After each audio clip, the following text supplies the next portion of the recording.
Ouais. Puisque, donc on a dit que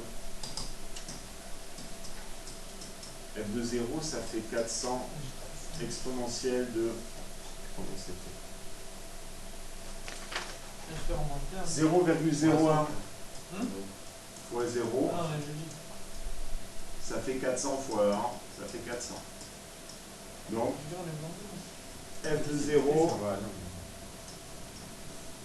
représente les coûts fixes. Comment on pourra réviser?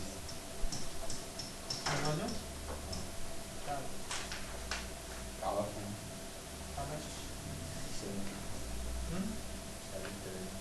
Alors, c'est toujours la même question, les recettes. Maintenant, vous savez comment on fait.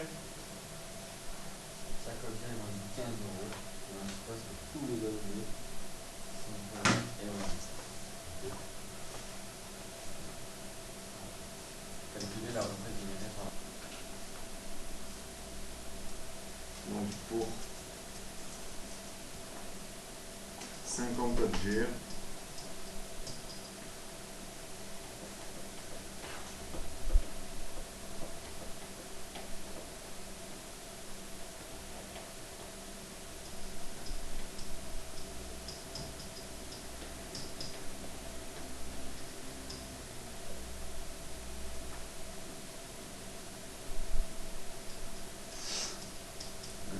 fois 50, c'est-à-dire 150 fois 5, c'est-à-dire 750 euros. N'oubliez pas les unités, c'est euros. C'est facile, hein? Ça, c'est le bac, ça. C'est 15x. Bac de l'année dernière en Polynésie. C'est un exercice, 6 points. C'est pour ça que je trouverais vraiment dommage que vous ne mettiez pas. Donc l'intervalle de rentabilité, c'est un intervalle de quantité d'objets vendus. On a dit il faut mettre des pointillés, hein, de 40. C'est en mettant le pointillé qu'on répond à la question. Et non, tu fais les deux, c'est-à-dire que tu réponds par une phrase, mais il faut que tu laisses les pointillés parce que c'est ce qui donne au correcteur la possibilité de voir que tu as bien fait une lecture graphique. Et pas que tu as tapé sur ta machine à calculer f de x égale r de x. Ouais, comme ça.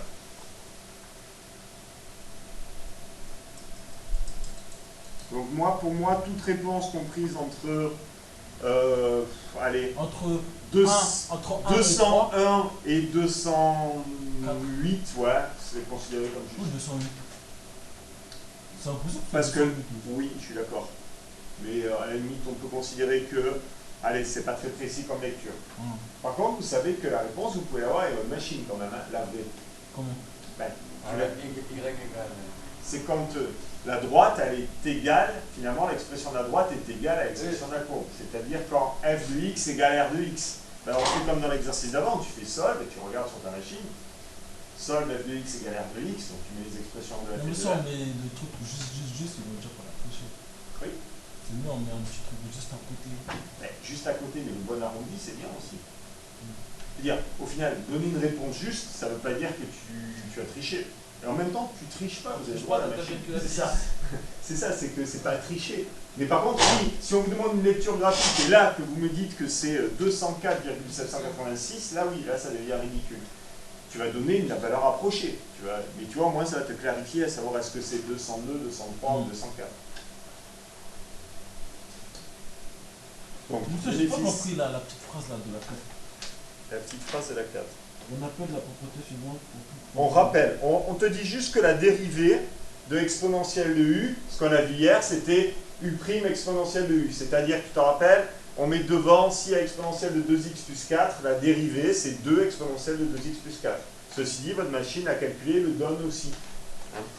Donc, on te rappelle juste une formule. Le bénéfice, c'est, en règle générale, les recettes moins les coûts. Ici, les coûts, c'est f de x. Je dis juste que ici, tout va bien. Tu peux écrire que les bénéfices, c'est 15x moins, c'est combien 400 exponentielle de 0,01x. Bon. Imaginons que f de x, ce soit la même chose, mais plus 12. Il eût fallu que je mette ici une parenthèse pour mettre le plus 12. Parce qu'à la fin, ça doit donner 15x moins 400 exponentielle de 0,01x moins 12. c'est pas la réponse. C'est dans le cas où il y aurait une expression un peu plus compliquée. Par exemple, que f de x y est plus quelque chose. Il aurait fallu que je le mette entre parenthèses parce que le moins, il doit porter sur tout. Ouais. Le plus simple pour ne pas se tromper avec ça, c'est de prendre sa machine à calculer et de stocker les fonctions. Tu stockes la fonction dans R, tu stockes la fonction dans F, et après tu fais la soustraction R de x moins F de x avec ta machine. Elle ne se trompera pas, elle mettra des parenthèses. Même si toi tu les as oubliées. Donc ici, il n'y a pas de parenthèse, il n'y a pas de plus 12, hein, qu'on soit bien d'accord. Barakallah. Monsieur, je comprends pas pourquoi la fonction dérivable de prime, ça passe de 400 à 4. Okay. On a dit que des dérivées d'exponentielle de x, voyons. On avait dit par exemple la dérivée de l'exponentielle de 3x plus 4, c'était quoi? C'est 3x plus 4 exponentielle de 3x plus 4. Non. 3x. Non. On mettait le a devant, hein. Juste le 3, la valeur qui est devant le x, on la met devant l'exponentielle. Ah, 3. 3 facteurs de exponentielle de 3x plus 4, d'accord? Donc la dérivée, si tu veux, c'est la même expression, mais s'il y a autre chose que le x, on met ce qui multiplie le x devant. Au pire, la machine à calculer vous le donne. Et vu que c'est un résultat du cours, vous pouvez l'écrire directement. Dans ce cas-là, là, on met rien, on laisse 400. Donc ici, dans notre cas, C'est 0,1 fois 400. la dérivée, la b', ça vaut quoi? 15. 15, ça tout le monde est d'accord, 15x, la dérivée c'est 15. Moins. Alors le 400, 0,01. le 400 on le laisse. Hein. 0,01 fois 400. 400 fois 0,01 exponentielle de 0,01x. D'accord? 0,40. Ouais, non, j'ai mis 400, mais De 2 euros, ça. 2 euros, ils sont un poil collés. 3 poils. Ok. Donc maintenant, si je multiplie 400 par 0,01, ça me donne 4. Ah, mais monsieur, Oui. c'est là. Ah, j'ai pas compris. Donner le bénéfice. Ah, c'est le bénéfice que vous donnez? C'est Donner ça. l'expression de bx en fonction de x. Ouais, mais regarde ce qui est écrit. On te dit tout en haut, la première ligne. En note, pour x BX, appartient à le 0. B de bénéfice. x, le bénéfice journalier éventuellement négatif. Donc bénéfice, rappelez-vous, C'est- c'est recette moins coût. C'est-à-dire Ou 15x, chiffre d'affaires moins coût. 15x moins 4. BDX, donc le bénéfice, il est croissant de 0 à A. C'est même alpha, je pense. Et décroissant de A à 200. C'est alpha, oui, c'est écrit. Ou alpha On met la élémentaire. valeur de A. Alpha.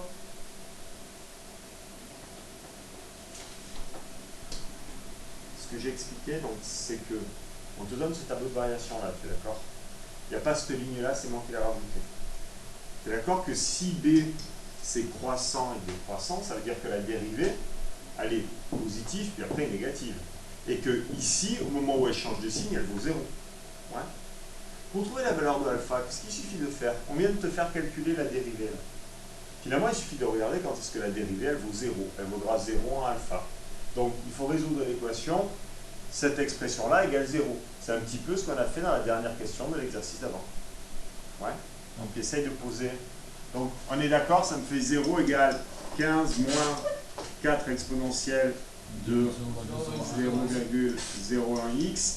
Je fais passer effectivement les x à gauche, le reste à droite. Et puis, j'oublie pas que le logarithme et l'exponentielle, enfin, pour annuler une exponentielle, il faut un logarithme. Version simplifiée. Je peux finir un peu? Oui, j'ai écrit ce que tu me dis. Donc, tu m'as dit exponentielle de 0,01x égale 15 sur 4. Voilà. Donc ça fait 3,75. Je vais laisser 15 sur 4 parce que Ok. pour retomber sur le truc de réalité. Après, ça me fait, je multiplie par ln. Enfin, c'est pas que je multiplie, j'applique ln des deux côtés. ln de exponentielle de 0,01x égale ln de 15 sur 4. ln de 3,75. Oui, 3,75, c'est pareil. Après, ça me fait 0, parce que ça s'annule le logarithme de l'exponentielle. Donc Oui. 0,01x égale, et ln de 15 sur 4, c'est 1,32. Ouais. Alors, je vais laisser pareil ln de 15 sur 4. Donc, toi, tu m'as fait x égale X égale ça. 1,32 divisé par 2,01. Très bien. Et j'ai trouvé 132. Donc, 132. Alors là, on te demandait alpha combien près? à 0,01 près, À 0,01 près. ouais, ça fait 132. 0,01 près. Ça fait 132. 0,1. Donc oui, mais pareil, ça change pas. Ça fait 132. Ouais, ça fait un même tour. 1,32 divisé par 0,01. Ah oui, non, mais c'est parce que là, c'est là que tu te trompes. C'est parce que tu m'as fait un arrondi ici, tu es d'accord? Ah ouais, c'est 1,321. Il faudrait que tu prennes la valeur exacte, que tu la divises par 0,01 et après que tu arrondis. Ouais, Pas arrondir en cours de Non, route. après, ça va fausser le. Oui, pourquoi? Parce que diviser par 0,01, c'est pareil que multiplier par 100. Donc Ouais, si ça tu as fait mis deux chiffres, 132,2. d'accord? Si tu as mis un chiffre après la virgule et tu multiplies par 100, du coup, tu n'as plus un chiffre après la virgule à la fin. 132,176 à 0,1, ça fait 0,2. Très bien. Donc pourquoi ce que me disait Ralid, c'était juste aussi? Parce qu'il me disait, je fais ln ici, ça me fait ln de 15, et ln de 4 plus. Parce que ln de 15 sur 4, c'est pareil que ln de 15 moins ln de 4. Ce que tu as dit, trouver toi. D'accord? Ah, ça va même. Ça revient au même. C'est plus simple. Oui, Pour que mais le ça revient au même. profit- Tu as pas fait faux. Pour que le profit soit maximal, l'entreprise doit fabriquer Combien? 132. 132 objets. Si on avait trouvé 132,7, c'était 133 objets, d'accord? Là, j'ai mis 6 points. Ben, tu aurais trouvé qu'il fallait trouver que bx était égal à 0, b' de x était égal à 0. Ah non, même parce que là, vous m'avez dit. Tu aurais eu 6 points avec un point. Maintenant, je sais. Oui, non, c'est toujours ça, non, mais je sais bien, c'est pas pour dévaloriser votre travail.